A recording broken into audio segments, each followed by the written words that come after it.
Good afternoon, everybody. Thank you for joining this webinar on living and learning through a global pandemic.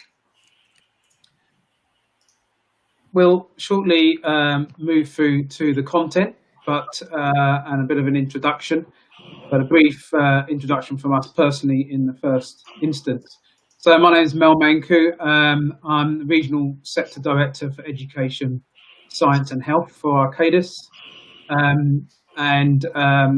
Whilst looking after our business and engaging with our market sectors across those areas, I also work on leading the delivery of projects as well, working with diverse teams, particularly in the higher education, science and research sector.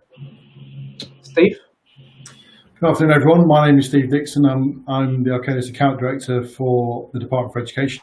So I'm responsible for all of our services with the DFE across our 15, 20 years of working in the various guises of supporting schools. We've worked on Private Schools Building Programme, Free Schools Programme, and most recently the Condition Data Collection Programme. We've got a deep heritage around schools and schools delivery and working centrally with government. Andrew. Thanks. Good afternoon, everyone. Andrew Dutton. I'm the UK Account Director for Schools, Trusts and Local Government Education at Arcadis. Really supporting schools and trusts on a direct basis. Come from over 20 years experience in working with schools and trusts. More recently, multi-academy trusts as well. Mainly delivering large programs of work across expansion, refurbishment, capital condition projects, but also with a focus on strategic estate related advice, including compliance and FM. Brilliant, thank you. So before we start going into an introduction, just to let you know that there is a opportunity, I think it's in your top right of your box, where you can ask questions, and then we'll move to some of those a bit later once we've been through some of the initial dialogue and presentation. So we're just going to run through a bit of an introduction to provide a bit of context, and Andrew and Steve will then refer to some of the time framing that we're going to be talking about, and importantly the considerations for the education estate. And as I said earlier, we'll then move to some Q&A and some debate as we move through.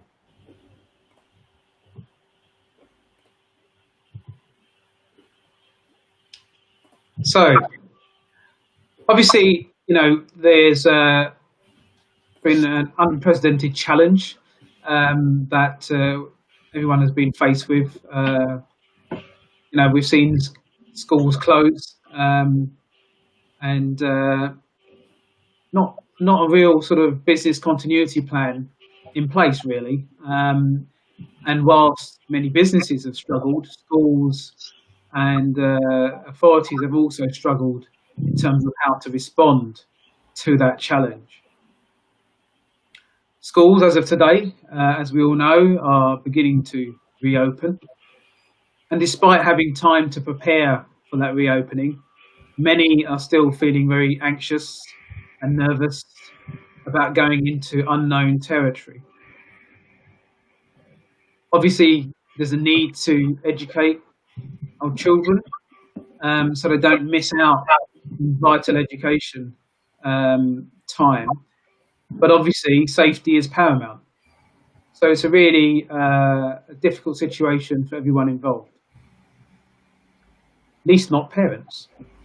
So what we're going to do is just consider some of the immediate actions we could be taking and schools need to be taking. And then perhaps a little bit more considered view around the new academic year in September. And then a little bit beyond that for the years to come. Now that's going to require spaces and operational adaptability, continuous evolution and flexibility, as we all learn through the process.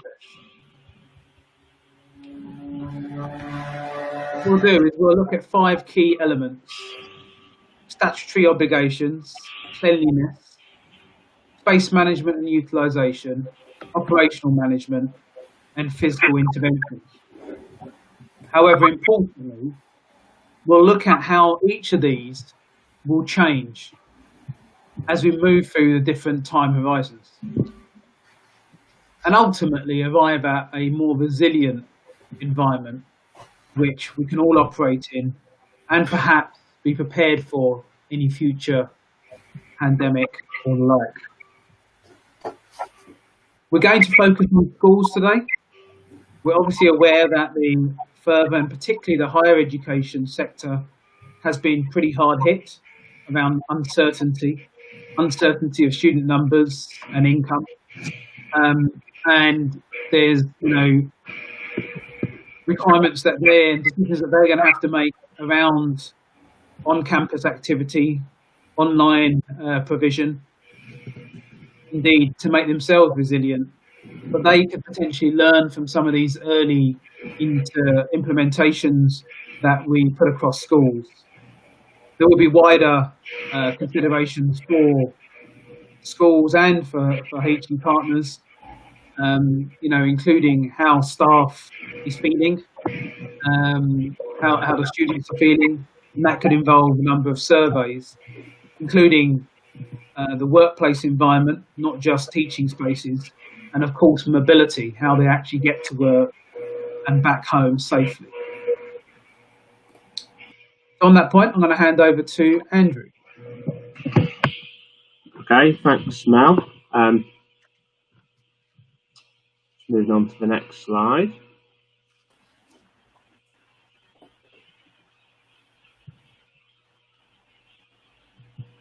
There we go. Yeah, great.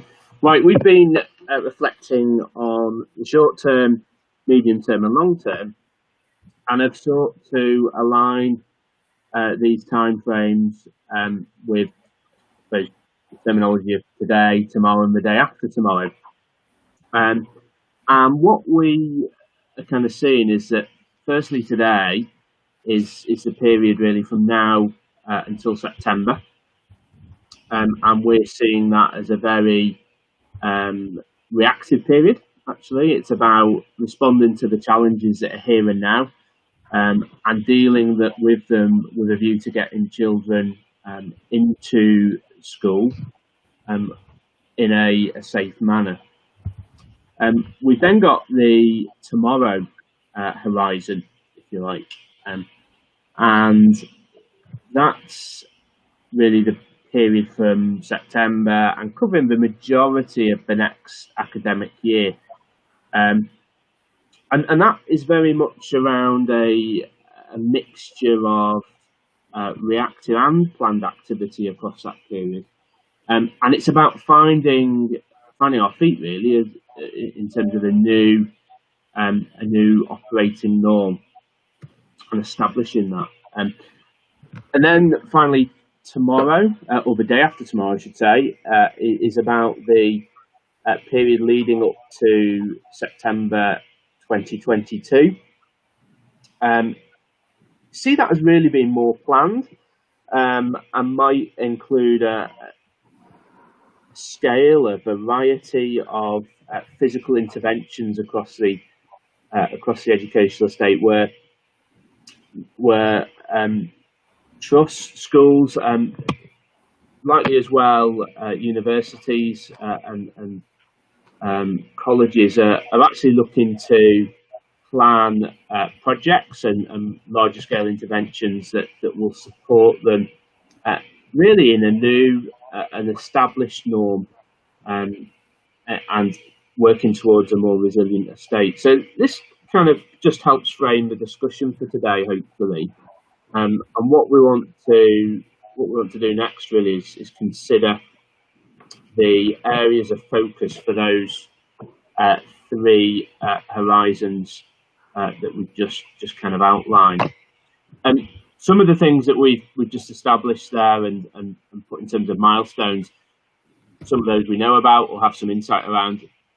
There'll be others that come along that kind of are unknown, and we're really in a period of unprecedented change. So this is kind of as we see it just at the moment.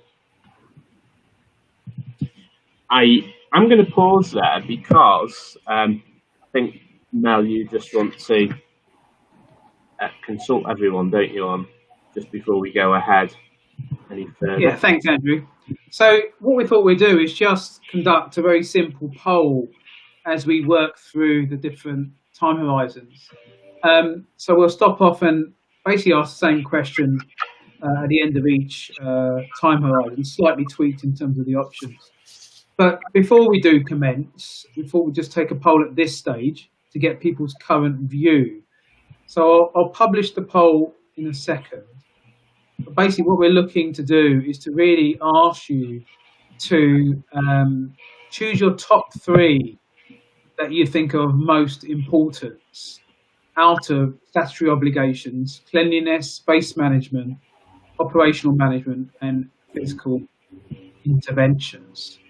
So I'll just ask that poll now. So you should now be able to see that.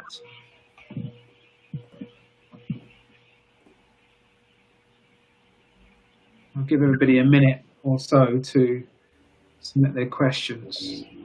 I'm entirely sure how it comes up on your screen, but either it will pop up or it might be on the left-hand side under event polls.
Really interesting response we're getting through. So then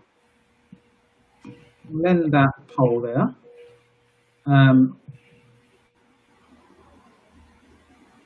Publish those, hopefully. You can see that hopefully now. Quite interesting that we have almost 29% around space management, 23 for operational management, 21 for cleanliness, 19 for statutory obligations, and 7 for physical interventions. So really interesting. Let's see if or how that changes as we move through. Yeah. Okay. Yeah. Thanks, Mel. What we just want to do now really is apply the timeline. Just to explain the diagram really on the slide. We want to apply the timeline to considerations at each stage. And what we're doing is slowly moving towards a new resilient estate.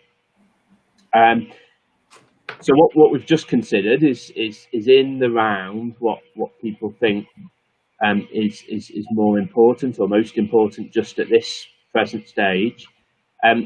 What I'm just going to take you through now is some of our considerations in terms of what we're looking towards actually in terms of this restarting debate or restarting phase, I should say. This is the present challenge, and this very much is today. This is what we're all having lots of conversations on a daily basis. We're finding conversations with trusts, school leaders, the less so on an immediate focus with the HEFE colleagues, but in terms of the school estate very much about operational readiness. We're finding it's about practically being able to get children and young people into school. And actually, this is largely centred around DFE guidance that has been published. An early version in May, 12th of May, which has been updated today, incidentally. And that guidance, what we're finding is around school leaders and trust leaders just seeking how to practically implement that across their estate. I'm just going to dwell for a moment on the first wheel, if you like, on the slide. Thinking first of all about statutory obligations, that didn't seem to be weighted terribly highly in the poll just now. But I think this is really about recognising that there's a need to check the present statutory compliance and fulfilment of statutory obligations following a period of building inactivity. Some buildings, probably smaller schools, will have been closed. So there's a need to make sure that they're coming back to still a compliant environment. There's another impact to deal with in that many compliance or maintenance activities will have been interrupted by the events of the last couple of months, whether it be planned or scheduled visits cancelled or deferred, which would have a significant impact on compliance. So in terms of restarting, it's really important, I suppose, 5 key things really. One, to check compliance, check where buildings are in respect of their compliance. From that, develop an action plan, and then clearly implement that action plan, and review the inspection and maintenance strategy going forward. And probably a final point just to make on this is it's an opportunity to embrace technology. Any interruptions to compliance or maintenance activities will have been by very labour intensive or as a result of very labour intensive services, but actually adopting digital monitoring techniques which are becoming available and embracing some of that now builds in some resilience or almost immediately. So embracing technology is perhaps an opportunity actually whilst restarting some of the statutory activity. So just one to be really mindful of, I think, as a stage restart. Number 2, cleanliness. There's a clear emphasis here on focusing on alterations to any previous cleaning regimes to meet the present recommendations and the ever-changing recommendations. And this might include the type of cleaning or the specification. It might include the cycle of it. What might have been done every 24 hours in the past may need to be much more regular than that. So the timings is really key. So that's really important to kind of keep in mind ahead of restart. Number 3 on there, space considerations. The guidance that I've mentioned has some practical solutions to social distancing and in terms of splitting up groups and how those groups can be educated. So using the existing building footprint, the accommodation as it is, it needs a whole scale change essentially. So there's a need to analyse the current space, using existing schedules of accommodation and plans, and see how the DFE guidance can be practically implemented. Instead of needing bigger spaces, it might be smaller groups clearly to be accommodated, but more of them. And there'll be a need to be creative around some of this in terms of finding additional space. Think about use of the hall space, the external spaces. It'll be okay for a certain part of the year, but clearly more challenging later on as we approach winter. But now there's some opportunity around that, and even more creativity actually utilising local community spaces that are not in use presently. So there might be local halls, community halls, scout huts, those type of spaces that adjoin or are very close to the school estate that can be utilised. Clearly, you've got all of the knock-on effects of checking their compliance, checking their cleaning regime and specification, and all that kind of stuff. But there's opportunity there to generate space that can support implementation of the guidance. Once the additional space is being identified, you need to understand the maximum occupancy and working out what's possible from the estate that has been identified. So that kind of covers off space.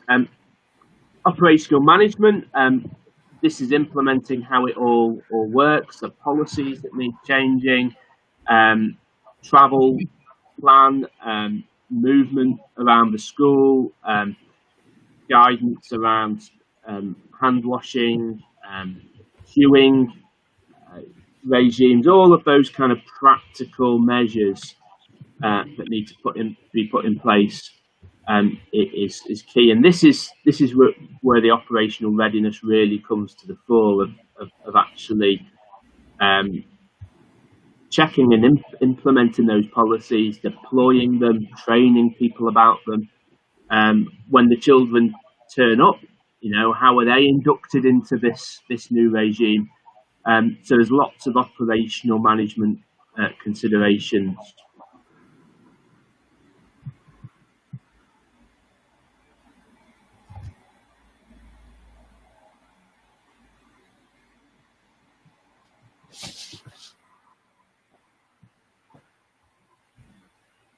Are you still there, Andrew?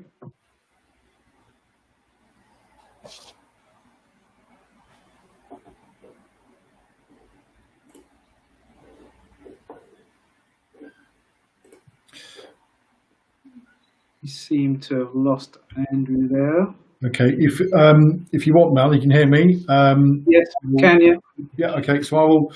I think we were at operational management and then moving to physical intervention. So yeah, from the challenge of today, the operational management is absolutely it's the challenges of getting children from where they live to the school, understanding the challenges that they might face and what that means when they get to the education facility, whether to allow, or obviously not in terms of the guidance. At what point might you allow parents to engage and engage past the kind of the school boundary, what that means in terms of interface around those operational management issues. And equally, if there is a requirement to use potentially, take one of the examples that Andrew talks about in terms of space management, there is an option of using a different space that might not have ordinarily been a school space.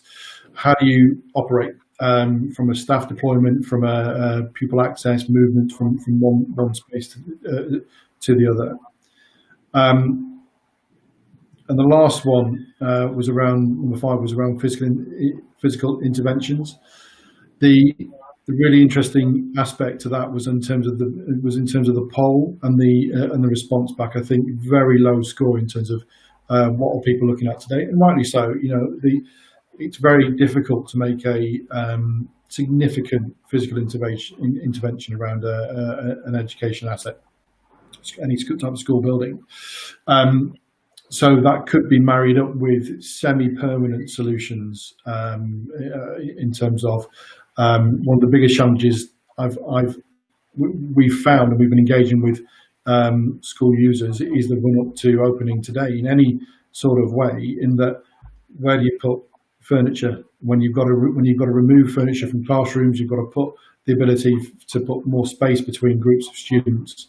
Largely might result in stacking, restacking, putting furniture into different places. You might ordinarily put that furniture into maybe a hall space, but you would want to use that hall space.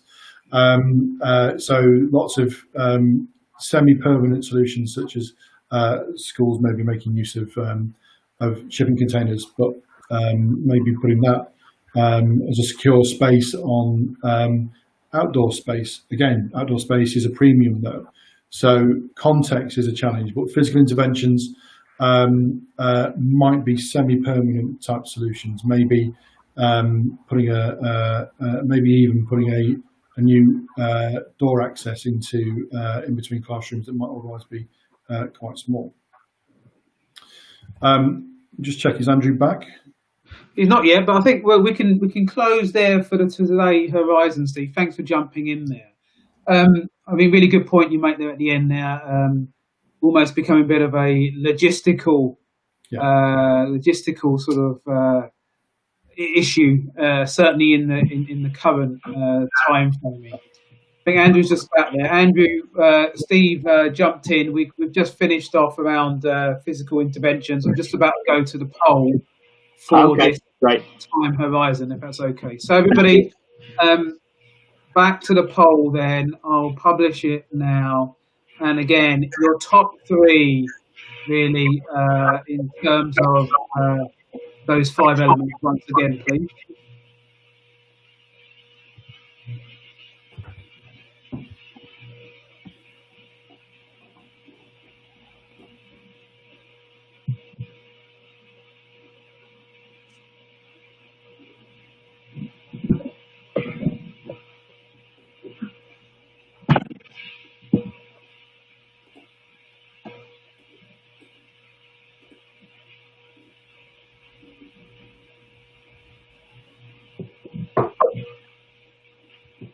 Okay, let's gather those results, shall we?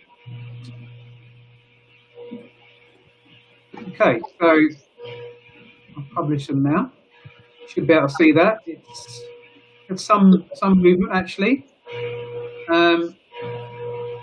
Space management, 33%. The same for operational management. So more focus on those two areas. With then cleanliness, surprisingly, at 20%, and then statutory obligations and physical intervention just by 7% each of the audience, rating them in their top 3. Thank you very much for that. Back to I think Andrew. Yeah, so sorry about that. Hopefully, can be heard now. Just moving on to the second wheel. Now, I'm going to start this off with just thinking about the compliance and cleanliness, and I'll ask Steve to pick up from there. Very much thinking about tomorrow, so just reminder, we're talking about the period from mostly September this year, actually, for the majority of the next academic year. And this is about readiness and starting to sustain, actually, a continued education. So what we obviously want to avoid is some spike, actually, in COVID-19, that then a second spike that would actually cause us to shut schools again. So in terms of the statutory compliance elements, the considerations are very similar to those that I've already mentioned, but there's a real need here to watch out for further and enhanced statutory compliance. So changes in guidance, changes in compliance obligations, changes in testing regime, whatever it might be, anything that's any legislation that indicates a change, being abreast of that is really important. Moving on to cleanliness, again, very much the same, but thinking about over a slightly longer period of time, there might be some relatively easy interventions or physical interventions, which Steve will come to in a moment, that actually aid the cleaning regime.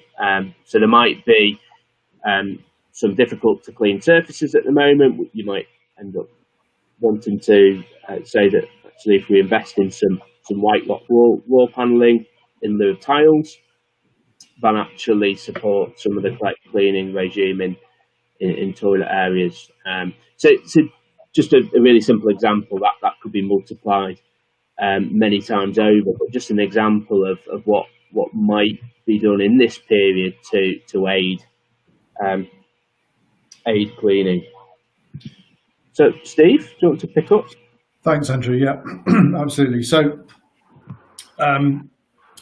as we talked about in the horizon sense, the tomorrow, if today is about how do we operate today under the current restrictions, tomorrow is around the expectation around a September opening in a fully open sense, whatever that means in this pandemic. But if there are an average size secondary school is going to have hundreds of pupils all in attendance. The challenge is physically around space. If there is a requirement to still maintain a social distance, if there is a requirement to act in an alternative way from, let's say, school as usual scenarios, then space will be a challenge. So, in thinking about tomorrow, in terms of getting to September, the three dimensions that we consider are the real challenges around. The first one being space and curriculum planning.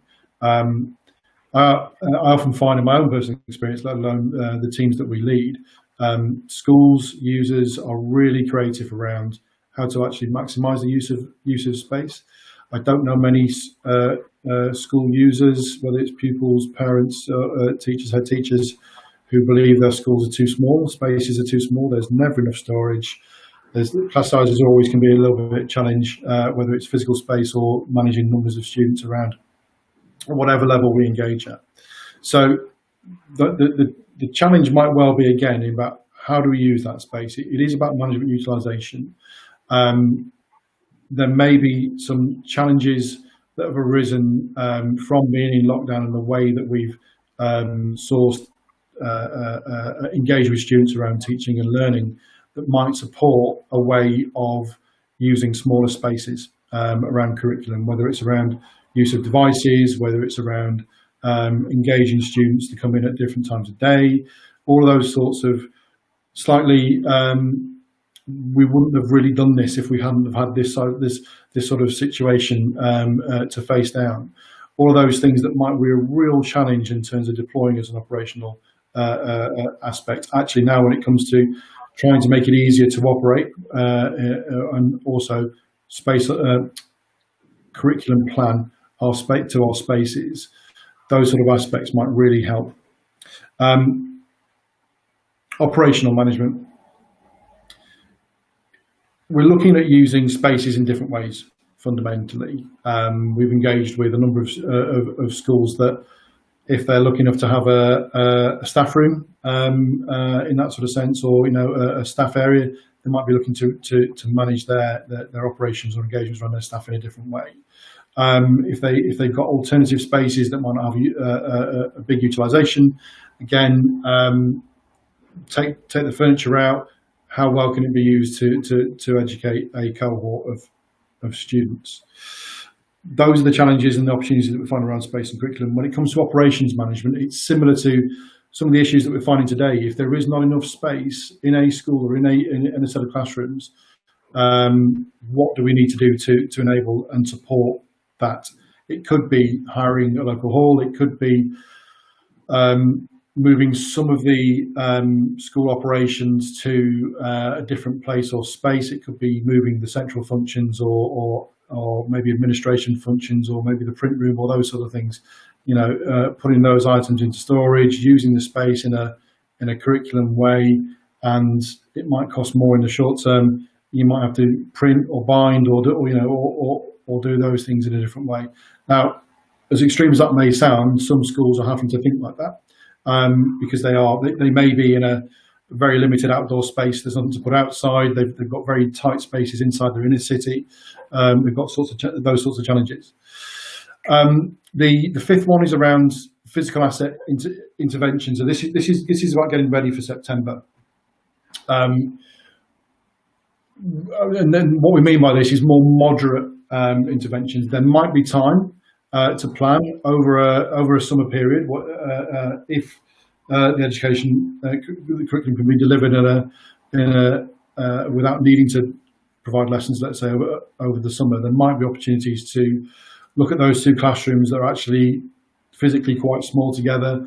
Could a wall be moved? Could a door be put in? Could we look at access to a classroom from outside straight away, rather than having to ask people and staff to move around narrow corridors or get caught in pinch points? So really, the challenge that we find in getting ready for tomorrow is all about hitting the ground running in September for this medium-term stage of we're going to be in a new way of working. We are still going to have some new social norms around how we engage and how close we all are to each other. Actually, how can we plan for that? What are the real challenges around utilisation of space and physical distancing, that whether it's physical interventions? And just one other thing on the interventions, again, I've seen some creative solutions. Whether it's not a right fit for everyone, we've seen proposals such as marquees or tents on play space or green space that might have previously been difficult to use for sporting purposes. To the shipping container idea, which is just around a practical solution around if we need to take furniture out for a period of time, where can we put it? But we're also seeing, maybe, again, readiness for September, it might be an opportunity to, if you're a trust or a local authority that can organise it, or with support from the Department for Education, might be able to get temporary combination in for that period of time in September for let's say what we're calling the readiness and sustain period in tomorrow. And all of that needs to be wrapped around, quite frankly, in an implementation plan. Absolutely, head teachers and operators are going to be have been planning really hard to get to today. That challenge is that's going to have to continue in terms of the business as usual, and giving support, resilience, confidence to students, young people, and to parents and carers. So if tomorrow is from September onwards, the day after tomorrow is the resilience aspect. There have been some real challenges around the compromise and the impact to young people's learning, around the care and attention that has been really affected by this lockdown period.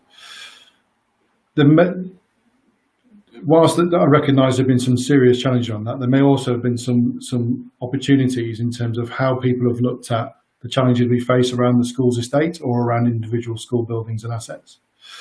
So the idea in terms of the day after tomorrow is what might, from a Department for Education perspective, from a major multi-academy trust, or even from an individual or small MAT or local authority primary school, whether it's a requirement to maintain a different way of social interaction, whether it's a requirement to manage how we teach differently, there might be some opportunities from this lockdown that can support use of assets. And one of the examples that I've heard as well, whether it's been fully deployed yet, is starting different age groups at different times in the day, change the length of the school day.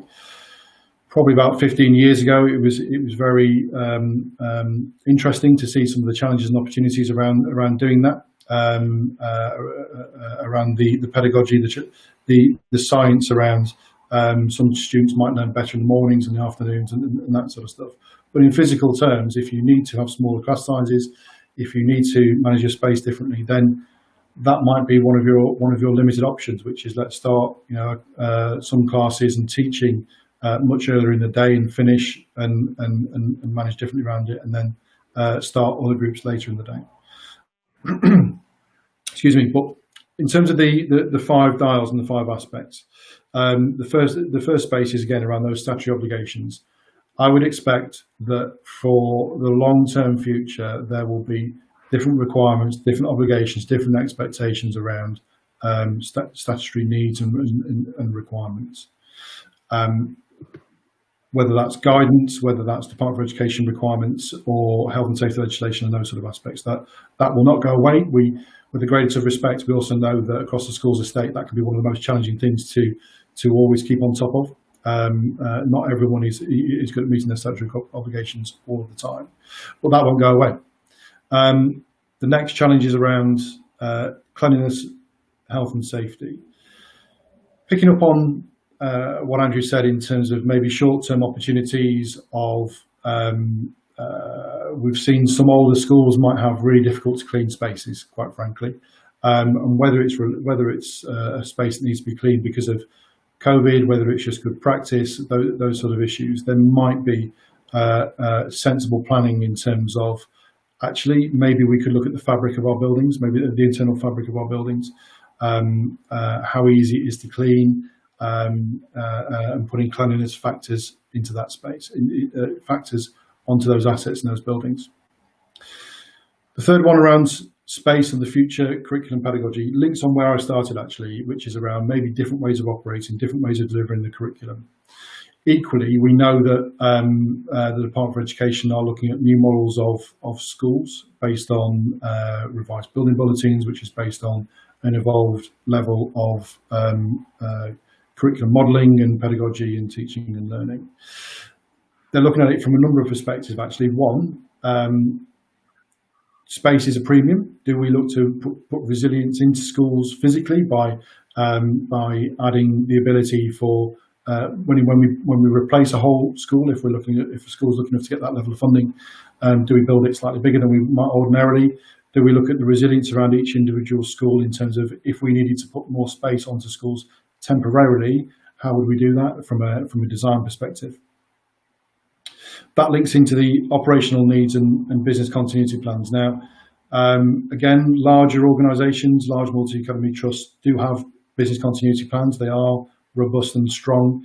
I'm not sure that many business continuity plans would have had the element of dealing with a global pandemic, but now they need to be updated. They need to be considerate of. Doesn't have to be a COVID related pandemic, but it may be business continuity and disruption that occurs to teaching and learning that actually requires a different response. So we need to lock in the learning in terms of how schools have managed to really, with great flexibility and agility, move into the how do we engage with students at home, how do we go through the models of opening in small groups today to tomorrow and then to the future. That whole business continuity plan needs to be looked at really resiliently. For those schools, trusts, colleges, universities that have that continuity plan in place, that is a really important factor to understanding what the future requirements are for a school might be actually, what your risk areas are, where your challenges area might be, that would actually drive a practical solution in terms of the next point, which is the physical intervention space. So again, Department for Education look at their estate from a holistic perspective, and then they look to make planned interventions around condition, and in the future that they are considering how that might change, how they might need to respond to support different outcomes. But if you're in that space of either being close to or engaged in the future around capital investment, schools should look at aligning the curriculum, the pedagogy, their operational business continuity with actually we might need more flexible spaces. We might need different ways of providing storage. We might need to think that we need to be able to deliver an outdoor curriculum in a different way. So taking those 5 dimensions as we have through today, tomorrow and the day after tomorrow, the really important bit in the day after tomorrow, one is leading and supporting central government and challenging them in terms of what schools need and what colleges and universities need. But then at an individual organisation perspective, it's understanding what the strategy is for that estate, what the strategy is for that building or for those assets. How do you maintain business continuity going forwards, whether it's an operational, whether it's an operations, whether it's physical access to space, or putting physical distance as we might need to over a longer period of time between students. But fundamentally, there might be some opportunities in this pandemic lockdown that could come into a new way of working, a new way of teaching. But resilience is the key. Hence why we've talked about restarting, getting to today, readiness, being ready for September, and resilience in terms of a new way of doing things, quite frankly, a new cultural approach to how we teach and learn across the UK. Thanks, Steve, and apologies for ducking out earlier, lost connectivity. So we'll just go back to that time horizon of tomorrow with that poll for that particular time horizon, if that's okay. I'll publish the poll now. You should be able to see that. Just give you a minute to respond to that. Same again, your sort of top three in relation to what's important for that time horizon. So that time horizon being September, new academic year, September for the subsequent year.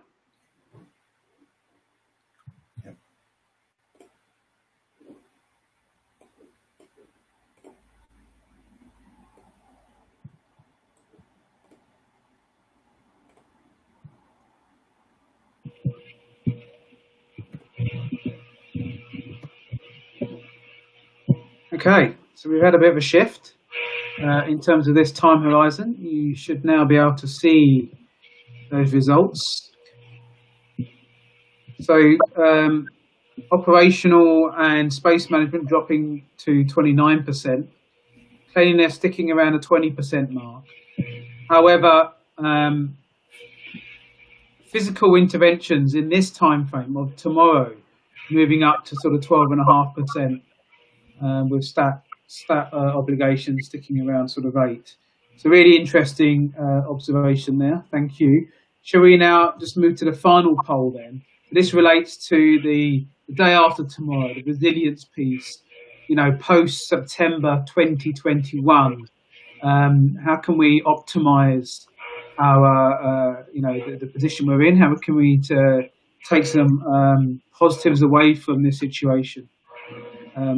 So in order to do that, where do we think we need to be focusing, please?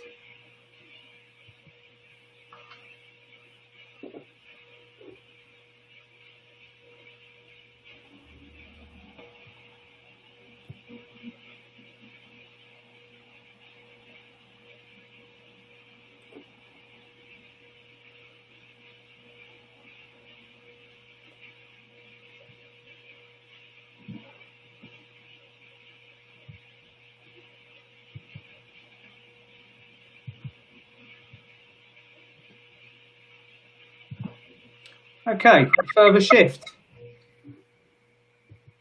As you would, I suppose, expect to some extent, this is looking at longer term. Much more even spread. Cleanliness dropping to 10%. Statutory obligations to 20, and physical interventions to 15.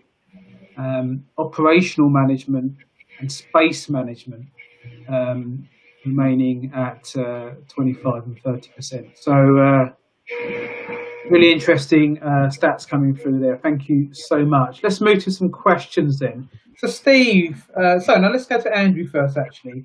Andrew, sticking to the today horizon and perhaps in the early stages of tomorrow into September this year, how can schools prepare in that short term for a potential second spike, should there be one? Okay. I think the first thing to acknowledge is that it is actually a really challenging time just now anyway. This today period, we've got this DfE guidance and schools are getting to grips with that. And actually trying to do the best they can to provide an environment that will facilitate social distancing to a point, and that is one of the points actually, that it's not a complete social distancing thing. It's trying to make that work as best as possible. and have an environment that lends itself to all the things that we've been talking about. So I think in terms of trying to avoid that second spike, it will be all about making those elements work as best as possible within the environment that we've got, and continually reviewing. So, day one, children walk in, it'll be a spirit of reviewing everything around most of the things that we've talked about. The cleanliness, the use of space, and what space is being used and how, and what's working and what isn't working, the operational management, what policies are working well, what isn't, what needs to be refined and changed, what needs to be completely rewritten, and maybe even looking to bring forward some of those larger scale physical interventions, maybe bring those forward. So it'll be about a spirit of continual review, I think, about how the operational management and everything that we talked about is going, in just trying to maintain distancing as much as possible, and all of the cleanliness stuff and the infection control stuff. Thank you, Andrew. Steve, so now moving forward then to the sort of day after tomorrow. So September 2021 onwards, we talked about resilience. We talked about BCPs. But someone could be sitting here focusing right now on today and going, September 2021, that's a long way away. I can worry about that later. Is there something, however, that could be done and needs to be done and planned for now, or in the coming weeks and months, to prepare for that time horizon? So that's a good question. The person that might be there now, worried, not suggesting that people should be worried, but suggesting that 2021, long way off. I don't need to look at it. I would engage them in terms of well, being ready for September. How easily do you think you are able to sustain that with the spaces, the operations that you've got right now? Without wishing to worry anyone, and I'm certainly not a scientist, but in terms of how long COVID might be around for, and what we're hearing is this new normal. What we're expecting is that means that the social norms around how people interact with each other will be different. And if that is the case and that sustains from September for a period of time, then actually by the time you get September 21, you might be finding that through goodwill, through hard work, through really engaged communities, hardworking teachers, etc., you can get through the next academic year. Can you operate like that for the next significant period? And if the answer to that is it might be tough, it might be challenging, then you need to look at your operation, your approach might not be as resilient as you might want it to be. Because I'm not suggesting that COVID will sustain in the way it is now.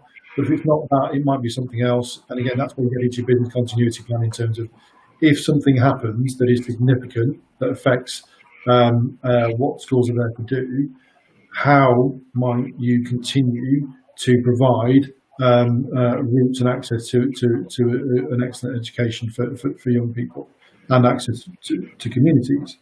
So future resilience is it's a contextual aspect, because it's what does it mean for the individual school themselves, if you put it in the context of our 5 dimensions. If there are some strategic opportunities, such as there is a major capital investment, then I would certainly get hold of that, grab onto it with both hands and make sure that it works for you, as you wouldn't ordinarily, but particularly get those experts in to understand what it means from a resilience perspective, engage the DFE and challenge them around that. If it's working back from that, then I would, again, it's back into the contextual view of how can I sustain my operations or parts of my operations or the school curriculum if the scenario of something like this happens or needs to sustain for a long period of time.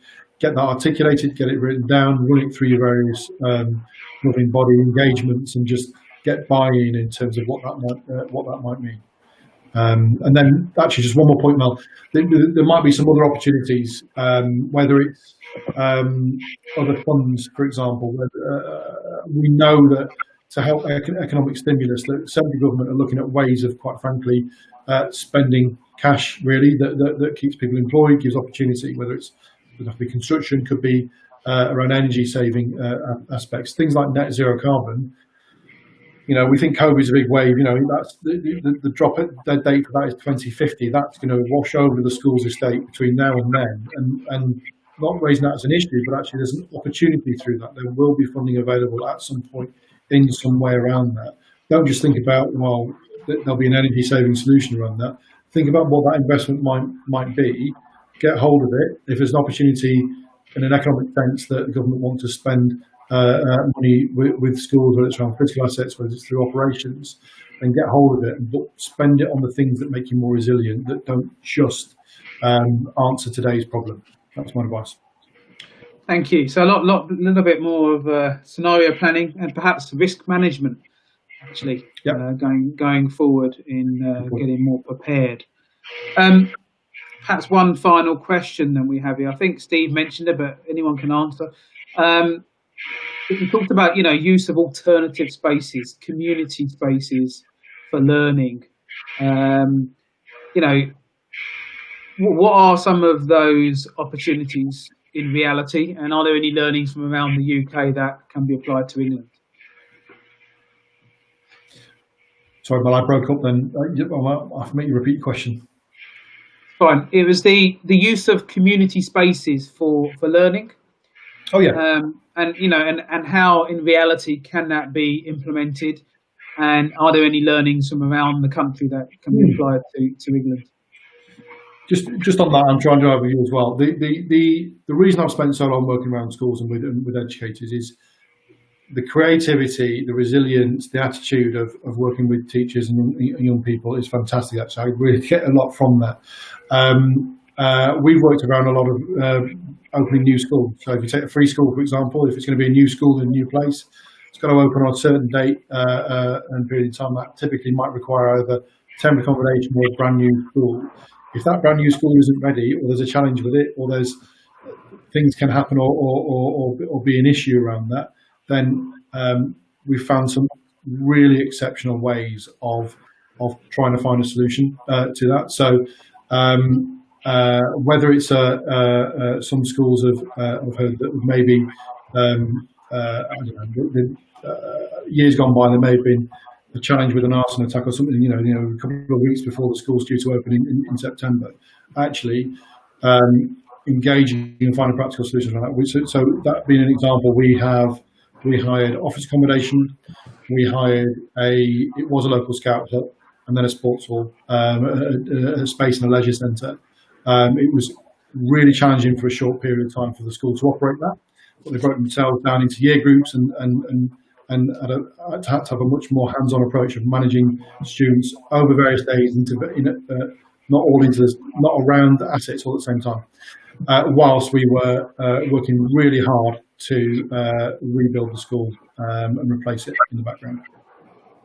Thank you, guys. I'm going to have to bring things to a close now. So I suppose just in closing, we believe that looking at things in the various time horizons is absolutely appropriate, and the requirements will change as we move through those time horizons. But the learnings are really important. Learnings as we're moving through those horizons, but also, as you just mentioned earlier on, some improved perhaps scenario planning and risk management to mitigate some of those challenges that may be ahead, and we've certainly been facing in the last few weeks.